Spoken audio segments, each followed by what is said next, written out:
चलें, चलो हेडिंग डालो। इमरजेंस ऑफ इंडियन नेशनलिज्म, भारतीय राष्ट्रवाद का उदय। भारतीय राष्ट्रवाद का उदय। अब इसमें कुछ हुआ था, टॉपिक स्टार्ट होना है। चलिए,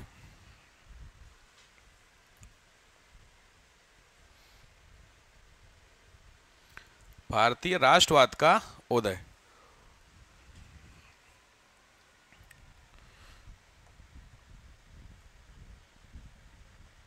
देखो, अभी तक तुम लोगों ने क्या देखा? ब्रिटिशर्स इंडिया में कब आए हैं? अप्रोक्सीमेट 1600 में, ठीक है ना, मोटा मोटी देखा जाए तो 1600 से 1857 तक। यहां तक तो आपका क्लियर था कि 1600 तक इंडिया में कुछ चीजें होती हैं। क्या क्या होती हैं? जैसे पहले ये लोग क्या रहते हैं इंडिया में, क्या करते हैं? बिजनेस करते हैं, लॉजिक बात है। उसके बाद इंडिया को यह क्या करने की कोशिश करते हैं? कंट्रोल करने की कोशिश करते हैं। कैसे कंट्रोल करने की कोशिश करते हैं? तो उसमें दो मेजर पोर्शन थे। पहला क्या था तुम्हारा? प्लासी, और दूसरा बक्सर। एक मोटा मोटी रिवीजन दे रहा हूं सेक्शन 1 का, ठीक हो गया?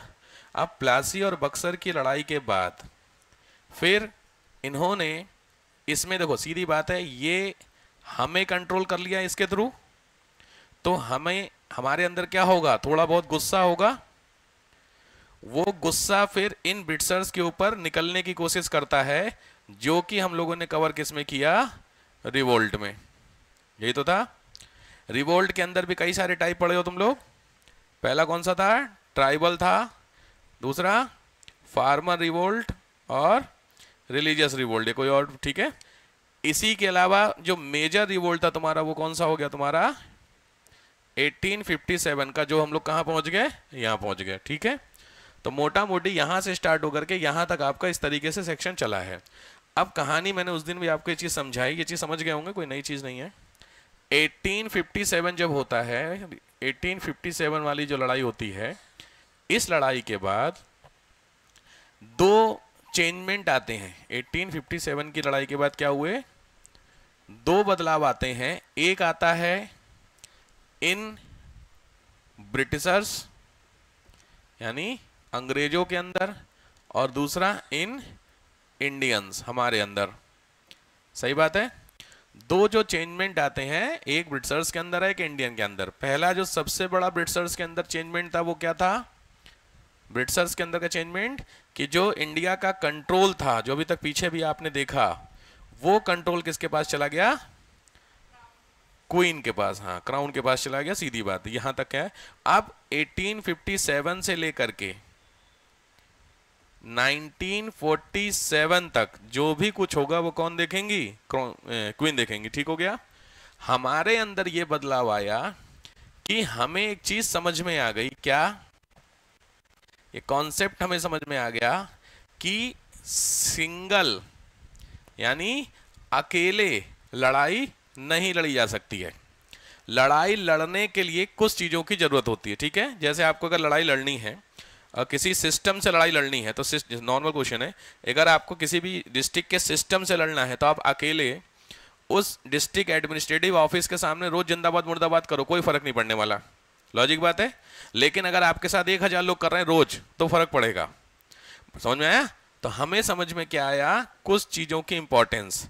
पहली जो चीज इंपॉर्टेंस थी, वो थी तुम्हारी अपनी यूनिटी। क्लियर हुआ? दूसरा जो सबसे इंपॉर्टेंट था, वो था तुम्हारा विजन। समझ रहे हो? सोच कहां तक है। और तीसरा जो सबसे इंपॉर्टेंट हमें समझ में आया, वो अपना एम। क्लियर हो गया? 3 चीजें। पहली चीज, अकेले लड़ नहीं सकते हैं, तो एक साथ चलना पड़ेगा। दूसरी चीज, क्या करना है और क्या पाना है, एम क्या था। एम, अब लॉजिक बात है, जो भी एम हो उसके लिए आपको ब्रिटिशर से क्या करना होगा? डिस्कस। लॉजिक, आपको कोई बात करनी होगी ब्रिटिशर से।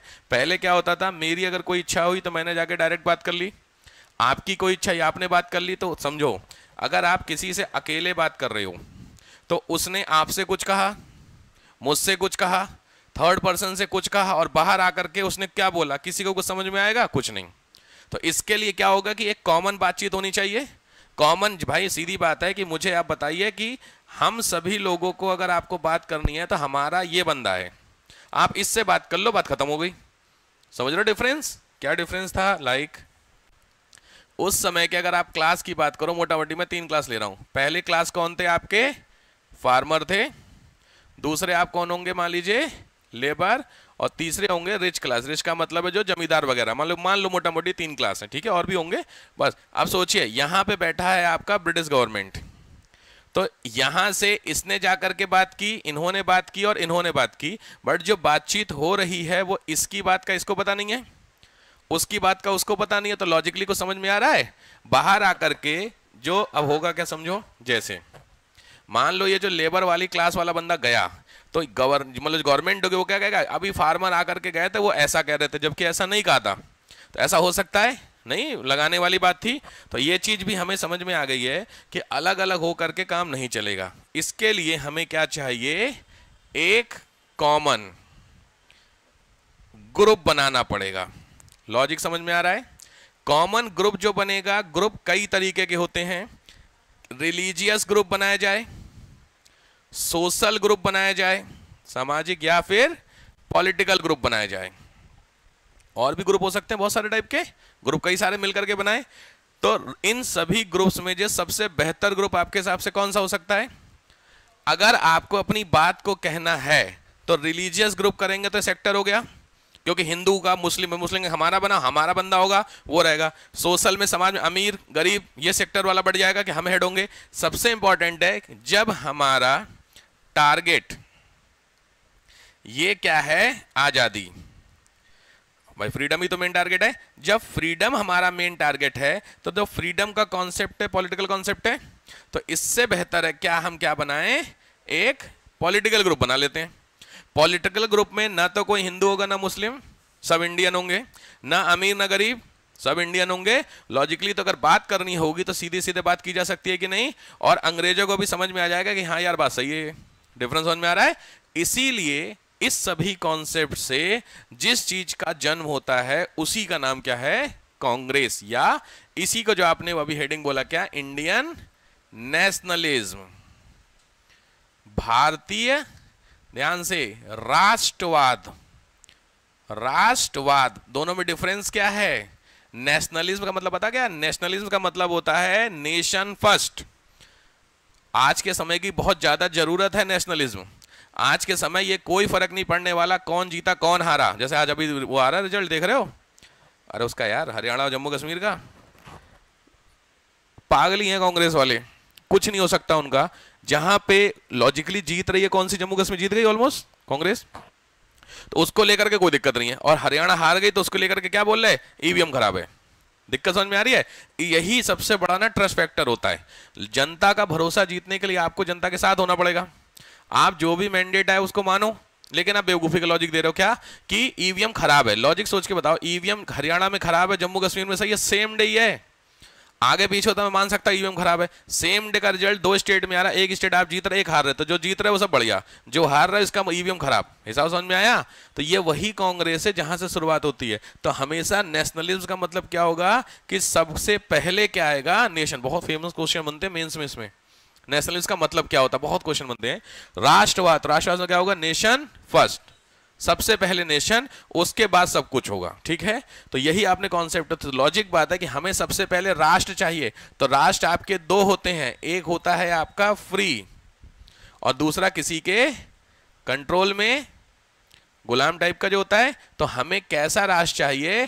फ्री नेशन चाहिए। तो फ्री नेशन होने के लिए हमारे पास कोई पॉलिटिकल पार्टी होनी चाहिए जो अपनी बात को किससे कह सके? ब्रिटिशर्स से। तो उस पार्टी का जो नाम था, उस पार्टी जो पैदा होती है उसका क्या नाम था? आईएनसी। समझ में आया? तो आईएनसी का मोटा मोटी बैकग्राउंड, बट इसका ये मतलब बिल्कुल भी नहीं है कि इंडिया में आईएनसी से पहले कोई पार्टी भी नहीं थी। ऐसा नहीं है, मैं भी आपको लिस्ट दूंगा, एक लाइन से बहुत सारी पार्टीज थी, बट वो सब कैसी पार्टी होंगी? रीजनल पार्टी होंगी, मतलब सबका अपना अपना अपना होगा। जब कांग्रेस बन गई थी तो मैक्सिमम रीजनल पार्टी कांग्रेस में मर्ज कर गई, बची जो रह गई उन्होंने अपना काम करना शुरू किया था जैसे चल रही थी। लेकिन फिर नेशन के नाम पर जो पार्टी आगे बढ़ती है वो कौन सी है? कांग्रेस, फिर कांग्रेस से ही सब कुछ डिस्कशन होगा, इसी के अंदर गांधी जी आएंगे, फिर सब धीरे धीरे करके सब लोग आते चलेंगे। ठीक बात है। तो पहला जो टॉपिक आपको डिस्कस करना है वो है हेडिंग डालिए, नेशनलिज्म और पेट्रियटिज्म में थोड़ा सा रेडिकलनेस का फर्क है। देशभक्ति में सब कुछ देश के लिए आप कर सकते हैं, नेशनलिज्म में देश के लिए जान दे सकते हैं, वो पेट्रियटिज्म है। नेशन फर्स्ट का मतलब है जब भी आप डिस्कशन करेंगे तो वो क्या होगा, नेशनलिज्म। हर समय हर बात में आप देश देश बोलेंगे, वो पेट्रियटिज्म होता है। तो थोड़ा सा रेडिकलनेस आ जाता है पेट्रियटिज्म, और कुछ नहीं होता है। नहीं, निगेटिव तो नहीं कह सकते, वो बवाल हो जाएगा, निगेटिव नहीं है, लेकिन नेशनलिज्म थोड़ा पोलाइट वर्ड है, ऐसा बोल सकती हो। हाँ बिल्कुल सही बात है। पेट्रियटिज्म थोड़ा सा कह सकती हो। देशभक्ति गलत नहीं है, राष्ट्रवाद हमेशा होना चाहिए, देशभक्त तो हर किसी को होना चाहिए, लेकिन हर समय हर जगह देश की बात नहीं हो सकती है। जब भी बात आएगी कि कौन पहले कौन आएगा तो वो देश होना चाहिए, हर समय ये नहीं होना चाहिए। डिफरेंस समझ में आ रहा है ना। जब आप कहीं पे डिबेट करो, कुछ भी डिबेट करो, आप बोलो भारत भारत भारत, वो दिक्कत है। जहां नीड हो वहां, जब भारत की बात आई जाए वहां पे भारत होना चाहिए। समझ में आ रहा। चलो हेडिंग लिखो, इमरजेंस ऑफ इंडियन नेशनलिज्म में पहला बैकग्राउंड जी।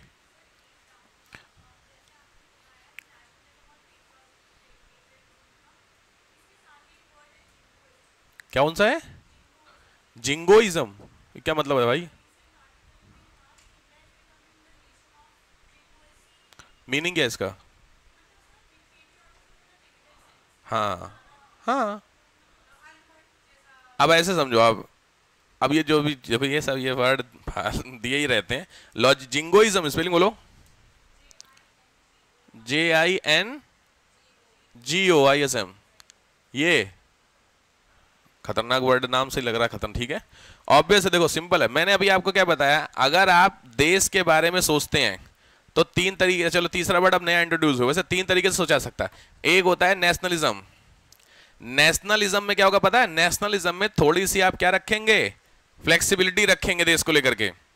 सबसे ऊपर राष्ट्र है, जैसे सबसे ऊपर राष्ट्र है, अब राष्ट्र की बात करते हैं, ध्यान से समझना। अब लॉजिक ये होता है कि राष्ट्र में जो रिसोर्सेज है उसका बंटवारा इक्वल होना चाहिए, रिसोर्सेज इक्वली डिस्ट्रीब्यूट होने चाहिए, ऐसा बोला जाता है। लेकिन अगर देश उसमें गवर्नमेंट डिस्ट्रीब्यूट जो कर रही है उसमें जो लोअर क्लास है उसको ज्यादा दे रही है, तो आपका क्या होगा, आपको कैसा लगेगा? डिफरेंस समझ में आ गया? सिंपल है। मान लीजिए जो भी आपके संसाधन है, रिसोर्सेज हैं, इस रिसोर्सेज में टोटल कुल मिलाकर के 3 क्लास हैं, तो जो 100% रिसोर्स है वो 33 होना चाहिए। तो ये जो 33 आपको किसी को इक्वल है, एक ये कॉन्सेप्ट है। दूसरा, मान लीजिए इसको 33 मिला, लेकिन ये लोअर क्लास है, गवर्नमेंट ने इसको 50 दे दिया, लोअर क्लास है, और जो रिमेनिंग पोर्शन था वो इसको दिया। अब अगर आपका माहौल बन रहा है किस चीज को लेकर के, गवर्नमेंट ऐसा कर रही है, वो हो जाएगा तुम्हारा पेट्रियटिज्म। उसमें भी आप क्या सोच रहे हो, वहां पे फ्लेक्सिबल आप नहीं रहे, आप क्या हो गए, रेडिकल हो गए। कि हिंदू और मुस्लिम का फॉर एग्जांपल लेके चलते हैं, ध्यान समझना, हिंदू और मुस्लिम में हिंदू ठीक है, मुस्लिम उतने नहीं है, नहीं डेवलप, तो गवर्नमेंट मुस्लिमों को रिसोर्सेज ज्यादा दे रही है। अब आपको क्या लगा, अंदर कुछ लगा? अगर नहीं लगा तो आप नेशनलिज्म है, और अगर लगा तो आप पेट्रियटिक हो। वहां पे आपने देश के बारे में सोचा, देश नहीं, हम देशभक्त हैं, हिंदुस्तान ये वो करके, लेकिन वो हल्का में नेगेटिव सेंस चला गया कि नहीं चला गया? फर्क समझ में आ रहा है? तो अगर आपको गवर्नमेंट की पॉलिसी या किसी भी चीज से सोसाइटी में इक्वल डिस्ट्रीब्यूशन से फर्क नहीं पड़ता है, तो आप क्या सोच रहे हैं, नेशनलिज्म के बारे में सोच रहे हैं। ये कॉन्सेप्ट हमेशा होना चाहिए। अब दूसरा क्या हो गया, पेट्रियटिज्म, अभी जो बात हो गई। और ये जो नया तीसरा वर्ड आ गया आपका, ये क्या हो गया, निगेटिव पेट्रियटिज्म, जो मैंने अभी आपको बताया। इंडिया में ये चल रहा है कि जो हिंदू हैं वो रहेंगे, बाकी लोग पाकिस्तान चले जाएं। इसमें आप देशभक्ति दिखा रहे हैं कि नहीं?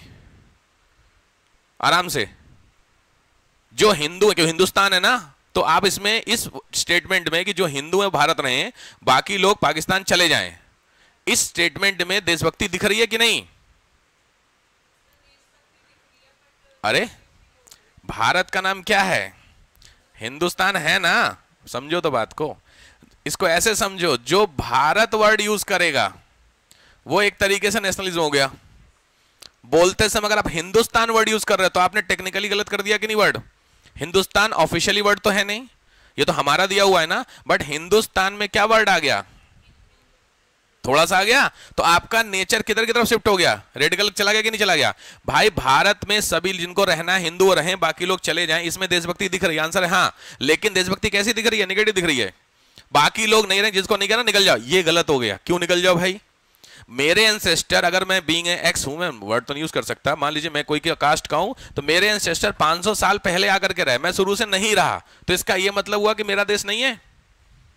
क्या लगता है ना, तो बस सोच, अगर आपके मन में बात आ रही कि है तो आप इसमें हैं, अगर आपके अंदर नहीं आ रही है मतलब होता है तो आप इसमें, और आपके अंदर है कि निकल जाओ तो किसमें हो गए, इसमें हो गए। डिफरेंस आ रहा समझ में। तो इसीलिए वो सेम चीज होता है, ये वाला जो वर्ड है वो क्या, निगेटिव पैट्रियोटिज्म। देशभक्ति दिखाना जरूरी है लेकिन खतरनाक वाली दिखाओ। आजकल माहौल देख रहे हो चीजों को लेकर के, अगर आप मतलब भारत माता की जय बोल, जैसे वंदे मातरम लेकर कितना इश्यू हो रहा है, भाई जो वंदे मातरम नहीं बोल रहे हैं उनको लेकर के देखा हमारा वीडियो, और उनके साथ महाराष्ट्र में कितने केसेस है, उनको क्या कह रहे, तुम हिंदू इंडिया के नहीं हो, निकल जाओ। क्या भैया, अगर मैं भारत माता की जय नहीं बोल रहा हूं तो क्या मैं देशभक्त नहीं हुआ। बात समझ रहे हैं चीजों को लेकर के, ये दिक्कत है। तो नेशनलिज्म दिखाना हमेशा है, इसीलिए कभी भी टॉप पे आंसर राइटिंग करना तो कभी भी पैट्रियोटिज्म की बात नहीं होनी चाहिए, इसकी बात होनी चाहिए। क्योंकि इसमें आप अगर नेशनलिज्म को फोकस करके चलेंगे तो आप बीइंग ए सिविल सर्वेंट हर किसी को इक्वली देख पाओगे। अगर आप देशभक्त की तरह देखोगे तो मैंने बोला ना हल्का सा माइंडसेट आपका होगा। जैसे मैंने उस दिन कानपुर वाले डीएम का एग्जांपल दिया था ना, राइट्स को रोकने के लिए उनके डीएम को भेजा गया और वो कुर्ता धोती और तिलक लगा के राइट्स को रोकने गए। मैंने फोटो भी कुछ पिछले वाले बैच में दिखाई थी, समझ रहे बात को लेकर के। अब बीइंग ए डीएम अगर आप कुर्ता धोती और तिलक लगा करके राइट्स यानी दंगों को रोकने जाएंगे तो क्या इंपैक्ट पड़ेगा। दंगे जानते होंगे, हिंदू वर्सेस मुस्लिम के दंगे होंगे, उसमें एक डीएम जो हिंदू है, ब्राह्मण होंगे ऑब्वियस बात है, तो वो कुर्ता धोती और टीका लगा करके दंगों को रोकने गए। क्या लगता है आपको, रुकेंगे दंगे? समझ में आया? वो देशभक्ति है, वो नेशनलिज्म नहीं होता है। नेशनलिज्म क्या होगा कि आप एक अपना जो फॉर्मल ड्रेस थी वो पहन के जाते और वहां पे बाकी जो भी मेथड था उसको करते। आप चाहे जितनी अच्छी बात करोगे लेकिन आपका ड्रेसिंग सेंस क्या दिखा रहा है, कुछ ना कुछ दिखा रहा है कि नहीं दिखा रहा। वो क्या दिखा रहा है, वो निगेटिव दिखा रहा है आपका। ठीक है, तो देशभक्ति गलत नहीं होती है, हर समय देश देश देश करना वो गलत हो जाता है।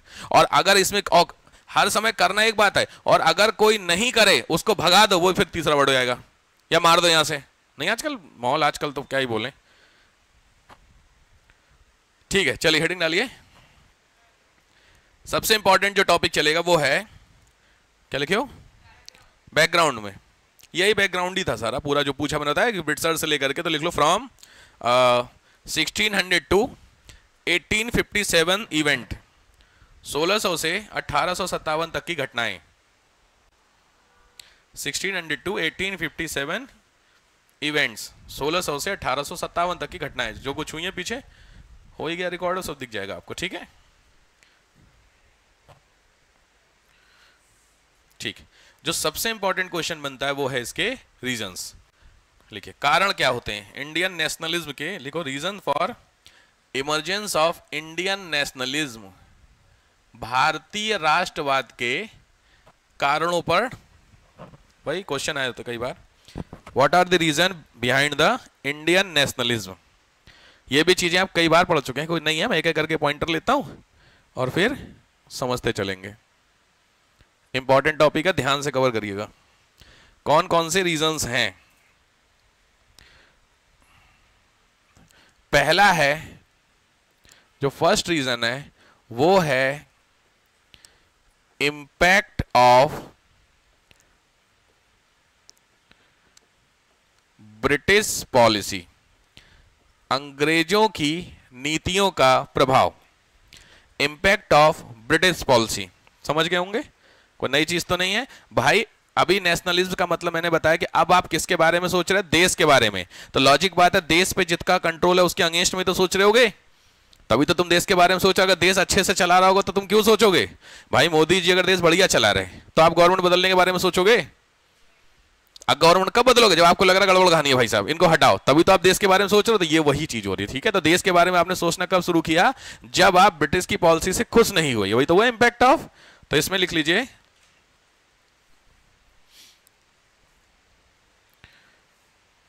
ठीक है, कॉमन है। ब्रिटिश पॉलिसी के अंदर में पहला सोशल सेक्टर के अंदर के बदलाव, दूसरा इकोनॉमिक सेक्टर के बदलाव, तीसरा अदर सेक्टर के, इन 3 सेक्टर के जो बदलाव कौन लाए थे? ब्रिटिशर्स लेकर के आए थे। उनकी तो पॉलिसी, यही तो 3 पॉलिसी हुई। तो उन 3 पॉलिसी को लेकर, या अलग अलग जो पॉलिसीज, अदर नॉन रिलीजियस हो जाएगा और भी हो जाएगा, आर्मी और सब रीजंस पता है ना।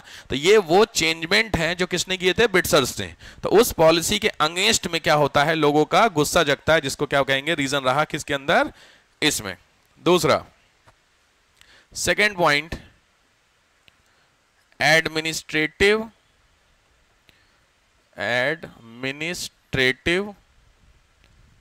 प्लस पॉलिटिकल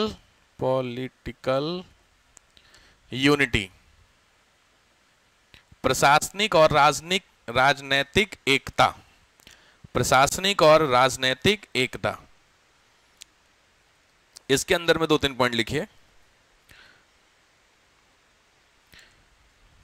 आप लोग ऐसे तो नहीं लिखते हैं ना, बोर्ड की तरीके से अपने पॉइंटर लिखते हो ना, क्योंकि उसके अंदर हाँ पता चले आप फ्रेम बना के लिखने लगे, जगह कहाँ है? मैं तो बोलूंगा, आप लिखो। पहला point, India has a vast dimension from north to south. Bharat का उत्तर से दक्षिण काफी लंबा विस्तार है।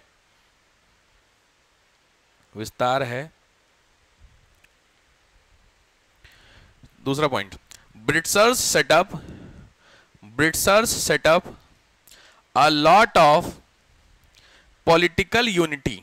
अंग्रेजों ने कई सारी राजनीतिक एकता स्थापित की। Britishers setup a lot of political unity dash. अंग्रेजों ने बहुत सारी पॉलिटिकल यूनिटी, अपने एडमिनिस्ट्रेशन को चलाने के लिए कई सारे काम अंग्रेजों ने किए थे, जिससे भारत यूनिटिफाई हुआ था। कोई एग्जांपल बता सकते हो अंग्रेजों का? कोई भी काम जिससे भारत में यूनिटी बढ़े। बायोलॉजिकल, रेलवे, कुछ हद तक, और कुछ टेलीग्राम, और कुछ, हाँ प्रेस ना, ठीक है, और बताओ, पहुंच नहीं पा रहे हो। कोई भी ऐसा पॉइंट जिस पॉइंट में अंग्रेजों ने इंडिया का यूनिटी बढ़ाई। सबसे इंपॉर्टेंट है पुलिस, पूरे इंडिया की एक पुलिस, इंडिया का एक जुडिशरी। तो सीधी बात, आप कोई और जुडिशियल सर्विस एक हो गई। आईसीएस, इंडियन सिविल सर्विसेज, तो सीधी बात है चाहे जो बंदा होगा नॉर्थ साउथ ईस्ट वेस्ट कहीं का भी, कौन रहेगा? आईएएस होगा। फर्क समझ में आ रहा?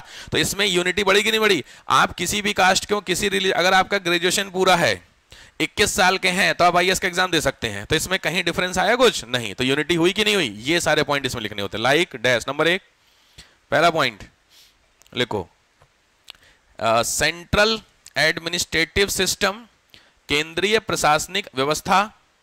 सेंट्रल एडमिनिस्ट्रेटिव सिस्टम, केंद्रीय प्रशासनिक व्यवस्था। दूसरा, यूनिटिफाइड जुडिशियल सिस्टम, एकीकृत न्यायिक व्यवस्था। यूनिटिफाइड जुडिशियल सिस्टम, एकीकृत न्यायिक व्यवस्था, एकीकृत न्यायिक व्यवस्था। तीसरा, यूनिटिफाइड पुलिस सिस्टम, एकीकृत पुलिस व्यवस्था, यूनिटिफाइड police system. Next,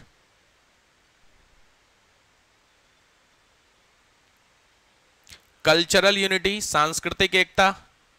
cultural unity, सांस्कृतिक एकता। जैसे कुछ बता सकते हो कल्चरल यूनिटी? अंग्रेजों ने कौन सी कल्चरल यूनिटी बढ़ाई? बोलो।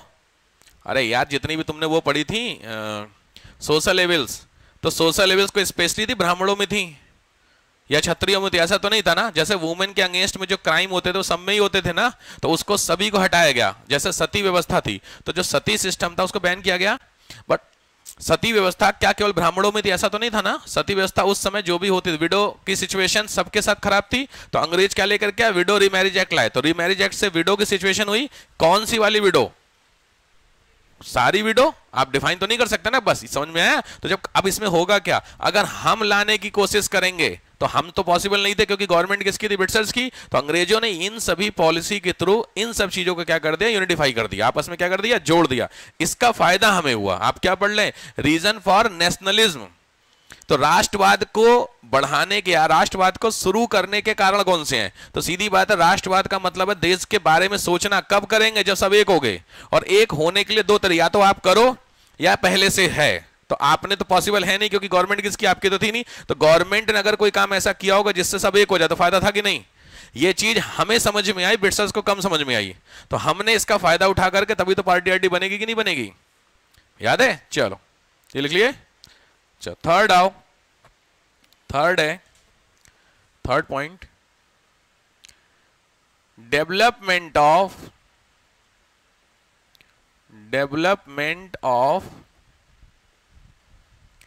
Communication and transport. Development of communication and transport, संचार और यातायात का विकास। Development of communication and transport, समझ गए होंगे इसके अंदर पॉइंटर में कम्युनिकेशन एंड ट्रांसपोर्ट में। एग्जांपल वही जो आपने बताया, नंबर 1 ट्रांसपोर्ट में रेलवे, फटाफट लिखिए railway. Second point telegraph, third roadway, सड़क,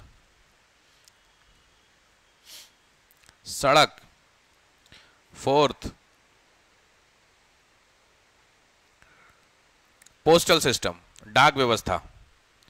यही तो सारी चीजें बनी थी, इसका कुछ फायदा होगा, सीधी बात है, समझ रहे हो? इसके अंदर डेवलपमेंट में आपने पहला, दूसरा, तीसरा और चारा, ये चारों क्या लिया आपने एग्जाम्पल। अब इसके क्या होंगे, आपको कुछ फायदे हुए होंगे ना, तुरंत लिखिए। वी गॉट बेनिफिटेड लाइक, हमें इनसे सफलता मिली। जैसे इन्होंने आपस में कुछ तो किया होगा तभी तो हमें बेनिफिट हुआ। कैसे हुआ था? पहला पॉइंट एक्सचेंज ऑफ थॉट्स, विचारों का आदान प्रदान, समझ गए? चीजें बढ़ेंगी, आप एक नए मोहल्ले में जाकर के रहना शुरू करोगे तो आप नई चीज सीखोगे, लॉजिक है। तो वो कब होगा? जब आपके थॉट क्या होंगे, इधर से उधर जाएंगे थॉट, ठीक है। दूसरा second point, people get to know their problems, लोग एक दूसरे की समस्याओं को जाने, कि साहब इनको भी ये दिक्कत, अच्छा हमें भी ये दिक्कत है, ऐसे करके। तो जब समस्या यार ये समस्या मेरी भी, यही तुम्हारी समस्या नहीं होता जैसे लग करके। भाई आधे से ज्यादा लोगों की समस्या तो सेम ही थी, ब्रिट्सर से परेशान थे, बट ये चीज पता नहीं लग पा रही थी ना। भाई तुम्हारी सोसाइटी में अगर, ध्यान समझो, तुम्हारे पापा मान लो रेलवे में हैं और तुमको ये बात भाई पता है, अचानक से एक दिन तुम नीचे रोड पर कहीं घूम रहे थे अपने सोसाइटी में और तुमको कोई लड़का मिल गया और उससे बातचीत होने लगी, अपना कोई दोस्त मिल गई, लड़की मिल गई, दोस्त मिल गई, उससे तुमने पूछा और क्या करते हो, तो उसने बोला मेरे पापा रेलवे में है। तो देखो कुछ कनेक्शन स्टार्ट हुआ। अच्छा रेलवे में पापा है, क्या है? अगर कई बार होता तुमने घर पे आके बताया और आपके पापा ने पूछा कि अच्छा रेलवे में किस में है, और आपने बोला फला डिपार्टमेंट में, रेलवे के अंदर 50 डिपार्टमेंट होते हैं, उसमें है, और आप तुम्हारे पापा भी उसी में है, तो एक अपनापन आने लगा कि नहीं आने लगा? ये वही चीज है। जब तुम्हारी समस्या और मेरी समस्या लगभग इक्वल हो जाएगी तो ज्यादा लिंकअप हो जाएगा। तुम्हारी समस्या है कि तुम दुखी हो पैसे से, मेरी समस्या मैं दुखी हूं घर वालों से, तो मेरा आपस में कनेक्शन कम हो पाएगा। फर्क समझ में आ रहा? क्योंकि जब भी मैं बैठूंगा तुम अपना रहोगे क्या कि साहब हम बड़ा पैसा नहीं, बड़ी दिक्कत है, वो करके मैं रहूंगा यार घर वालों ने दुखी कर रखा है, तो ना मैच नहीं हो रही फ्रीक्वेंसी। बात समझ में आ रहा? मैं बोला, वो बोल रहा है कि यार दुखी कर रखा है मेरी बीवी ने, मैं बोल रहा हूँ कि मेरी बीवी ने दुखी कर रखा है, समझ गए? तो हिसाब सही बैठ रहा है, सिस्टम समझ रहे हो? एग्जाम्पल दे रहा हूं मैं सारी चीजों को लेकर, आप गलत मत समझ जाना, पता चले कि सर क्या लिखे हो, ईच अदर की प्रॉब्लम। ठीक, next reduction in the feeling of regionalism, क्षेत्रीयता की भावना में कमी आई, आ गई। रीजनल समझ गए? क्षेत्रीयता सब अलग अलग, अवध की समस्या और नॉर्थ की समस्या, बुंदेलखंड की समस्या, ये सब खत्म हो गई। अब लगभग क्या समझ में आने लगा?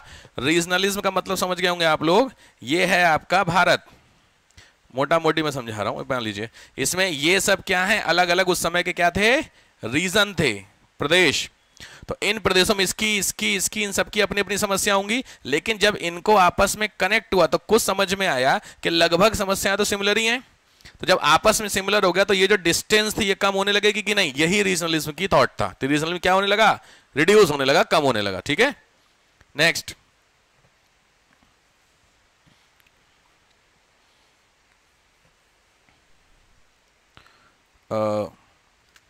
इकोनॉमिक बेनिफिट, आर्थिक लाभ भी हुआ।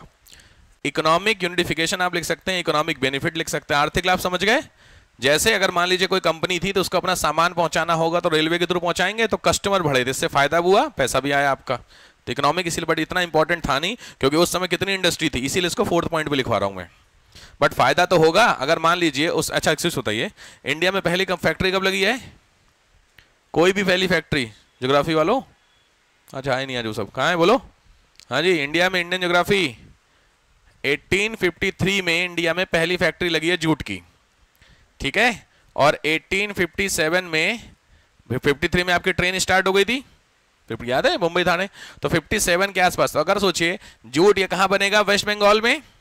तो वेस्ट बंगाल को अपना माल अगर महाराष्ट्र में भेजना है तो 2 ही ऑप्शन है, या तो बाई रोड या बाई ट्रेन। भाई ट्रेन नहीं होगी तो मैं रोड से भेजूंगा, लेकिन अगर ट्रेन चल गई तो मेरा माल बंबई भी चला गया कि नहीं चला गया? तो ये रोड जो ट्रेन थी वो चलाई किसने? ब्रिटिशर्स ने। तो नाम आएगा कि नहीं आएगा उनका? आप आपस में आप सीरियस समझिए, बंगाल का जूट बंबई में बिक रहा है और बॉम्बे वालों को क्या लग रहा है, यार बंगाल का जूट बड़ा सही है, तो इससे कनेक्शन हुआ कि नहीं हुआ? तो अगली बार जब ऑर्डर देंगे तो वो बंबई के जूट के कंपैरेटिवली बंगाल के वालों को देंगे कि नहीं देंगे? तो एक आपस में क्या हुआ, लिंक बनना शुरू हुआ, ये वही चीज हो रही है। क्लियर हो गया? ठीक।